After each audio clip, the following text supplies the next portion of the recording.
Miércoles 7 de febrero. La noticia del día, de la semana, del mundo político es el fallecimiento del expresidente chileno Sebastián Piñera, que ha fallecido ahogado el día de ayer en un trágico accidente aéreo a bordo de un helicóptero que él piloteaba y en el cual iban su hermana, un amigo empresario y el hijo de este último. Según las declaraciones preliminares de los grupos que están investigando su deceso, él habría quedado atrapado con el cinturón de seguridad y no habría podido zafarse a tiempo, y entonces al estrellarse en el lago, el helicóptero ha muerto a causa de la submersión y del ahogo, ¿no? Asfixia. Es importante resaltar que, según su hermana, el presidente Piñera eligió salvar primero, que se salven los tres integrantes de esa tripulación, porque según él, si él saltaba con ellos, se venía abajo la nave encima de ellos, ¿no? En un despliegue que podría ser catalogado como bastante heroico, eligió asegurar la vida de los otros tres y estrellarse luego él mismo. Lamentablemente, como he dicho, no pudo zafarse del cinturón de seguridad. No lo sabemos exactamente, pero esto parece ser lo que ha ocurrido, ¿no? Yo emití un tuit ayer lamentando profundamente la muerte del expresidente Piñera, y como la gente que me sigue sabe perfectamente mis posturas y sabe que he sido crítico de Piñera, yo quiero aclarar esto, ¿no? Aprovechando lo que ha pasado y sin procurar ninguna falta de respeto ni a la memoria del presidente, ni a la familia, ni desde luego al pueblo de Chile, pero sí considero que es importante aclarar algunas cosas que no pueden quedar confusas por la tragedia que ha ocurrido el día de ayer. Para empezar, yo he dicho en mi tuit que Piñera ha sido 2 veces presidente constitucional, un demócrata que debemos valorar en una región caracterizada por dictadores y por poco apego a la tradición democrática, por sobre todo. Y luego, Sebastián Piñera fue un promotor de el estrechar lazos entre Perú y Chile. Eso nadie se lo puede quitar. Y en todos los gobiernos peruanos con los que él tuvo la ocasión de alternar, particularmente con el presidente García, tuvo gestos muy importantes para que podamos seguir en la senda conjunta de las relaciones bilaterales, sociales, de cooperación económica, de inversión, de un futuro mejor, común para nuestros pueblos. Eso es parte de su legado y hay que reconocerlo. También es parte de su legado el haber sido el representante de una falsa derecha. Y esto es lo que yo he dicho. Piñera es parte del tipo de derecha que representa Mauricio Macri, es la centro derecha. Para comenzar, es una derecha que no se termina de reconocer como tal. Y así como hay cosas buenas en su gestión, como el rescate de los 33 mineros, como la reconstrucción post-terremoto en el año 2008, también es cierto que el momento definitorio de su legado, en mi opinión, esto es una opinión personal, estoy seguro que muchos de ustedes la compartirán, pero en mi opinión es el octubre trágico del 2019, cuando una manga de desadaptados y de terroristas civiles tomaron por asalto Santiago y comenzaron a destruir e incendiar propiedad pública, privada, agredir a los policías, a los carabineros, a las fuerzas del orden, y tomaron por asalto con acciones violentas bajo la narrativa de la desigualdad, que es otro aspecto del análisis que voy a hacer ahora, porque es un paralelo importante, entre otros, con Perú. Pero el estallido social del 2019, que terminó con Piñera regalándole en bandeja la Constitución chilena, que había permitido que Chile pase a acariciar básicamente el primer mundo, hubo un momento en el cual según algunas mediciones, Chile había ingresado ya al primer mundo, pero si no, estuvo muy cerca. Esa constitución fue la que permitió eso. Pero como se había impuesto la narrativa de la desigualdad, lo cual es de una estupidez total, ¿no? Porque el crecimiento fue para todos. Desigualdad hubo, hay y habrá, y así debería ser. Yo celebro que exista desigualdad, así tiene que ser, es parte de la naturaleza humana, y en libertad algunos logran más y algunos logran menos. El Estado no puede garantizar una igualdad de resultado, porque eso es estatismo puro y duro, y o usted valora la libertad o quiere que el Estado le garantice su resultado. No son compatibles las dos.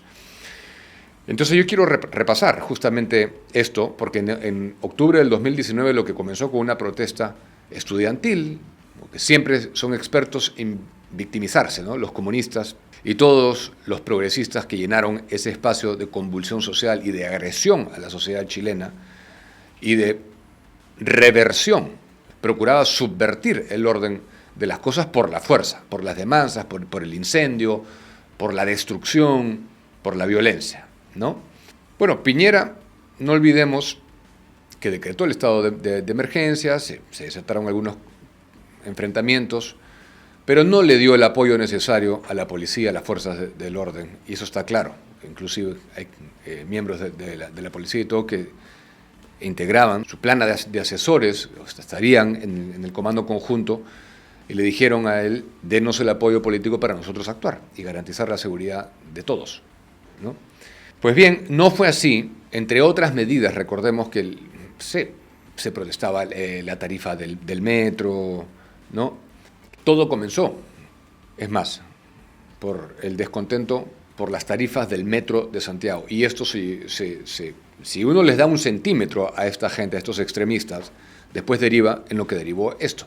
Porque después se comenzó con este azuzamiento de la narrativa de la desigualdad, que el modelo neoliberal, que el costo de la vida, que la privatización de servicios esenciales, que todo pasa a ser estatizado nuevamente, el sistema de pensiones, que había que cambiar de constitución.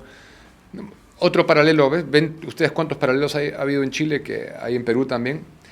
Lo cierto es que, revisando el historial de Piñera para preparar este comentario, encontré una declaración que inflamó muchísimo a los líderes de la centroizquierda y de izquierda, ¿no? Y que lo utilizaron para poner a todo el mundo contra Piñera. Y él dijo, en medio de esta convulsión: estamos en guerra contra un enemigo poderoso, implacable, que no respeta nada ni a nadie.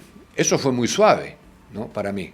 Eso a duras penas alcanzaba a describir la manga de desadaptados, de vagos y de terroristas urbanos que tomaron por asalto el país de Chile en octubre del 2019. Y al que actúa como terrorista se le dice terrorista y se le da el apoyo a las fuerzas del orden para que restaure el principio de legalidad y el orden constitucional para el cual fue electo Sebastián Piñera. Eso no lo hizo. Acto seguido, evidentemente, las organizaciones caviares de siempre, Human Rights Watch, la Comisión Interamericana de Derechos Humanos, protestaron y alzaron su voz diciendo que había uso excesivo de fuerza. ¿Les suena familiar esto? Dina Boluarte, Sebastián Piñera en este caso, siempre los caviares diciendo que se había usado la fuerza desmedida en contra de los protestantes y que se estaba violando derechos humanos y todo. Claro, los derechos humanos de ellos son los únicos que se pueden analizar, ¿no? Los derechos humanos de los dueños de los negocios, de la gente que era baleada, cuyos locales eran quemados, que eran impedidas de ir a trabajar, violándoles derechos constitucionales, esos derechos humanos no cuentan para esto. Lo cierto es que todo esto, toda esta sucesión de eventos, derivó en el proceso constituyente que culminó con el plebiscito, como ustedes recordarán, de 2020. En octubre del 2020, una mayoría votó a favor de redactar una nueva constitución en un proceso que mal que bien todavía no termina, ¿no? Y fíjense el atraso en el que está sumiendo a Chile, ¿no? Para comenzar, si no hubiera pasado eso, si hubiera sido firme Piñera, si hubiera garantizado la legalidad, la ley y el orden, los derechos constitucionales de todos los chilenos de bien, estoy muy convencido de que Boric no hubiera sido presidente, ni la vergonzosa gente que lo rodea, entre ellos el Partido Comunista, que Boric ha llegado a la presidencia en una coalición que incluye aunque ustedes no lo puedan creer, el Partido Comunista. Entonces, reitero que no pretendo que esto falte a la memoria de quien en vida fue Sebastián Piñera, pero no podemos olvidar las cosas que ocurrieron también, y en mi opinión, lo del 2019 marcó el legado de Sebastián Piñera. Marcó el legado de Sebastián Piñera porque la centro derecha, como ustedes me han escuchado decir tantas veces, nos hace tanto daño como todo el resto del espectro progresista globalista, arrodillados a la bandera arcoíris, arrodillados al progresismo internacional, a la ideología de género, al lobby LGBT, a la maquinaria de destrucción de los valores occidentales, todo en aras de una falsa tolerancia mal entendida. Y desde luego, un líder de derecha, dentro de las primeras cosas que debe de tener claro, es su apoyo absoluto y rotundo a las fuerzas del orden y a la Policía Nacional del país para garantizar los derechos constitucionales de los peruanos de bien. Aquellos que violan derechos humanos, no nos interesan sus derechos humanos. Si usted viola derechos humanos, está jugando con fuego y debe quemarse. Y eso lo tiene que tener claro un líder de derecha. Esta es una opinión, quiero reiterar antes de despedirme de ustedes hasta mañana, en que les voy a traer una entrevista muy especial de un referente de la batalla cultural y del revisionismo histórico, que es un tema que se ata perfectamente al comentario de Piñera que estoy dejando, del revisionismo histórico, del concepto de cómo han reinventado la historia los zurdos, los comunistas, los socialistas, los progresistas, para manipular a la gente y a las nuevas generaciones a su antojo según sus agendas sociales y políticas. Pero quiero terminar nuevamente haciendo hincapié en esto.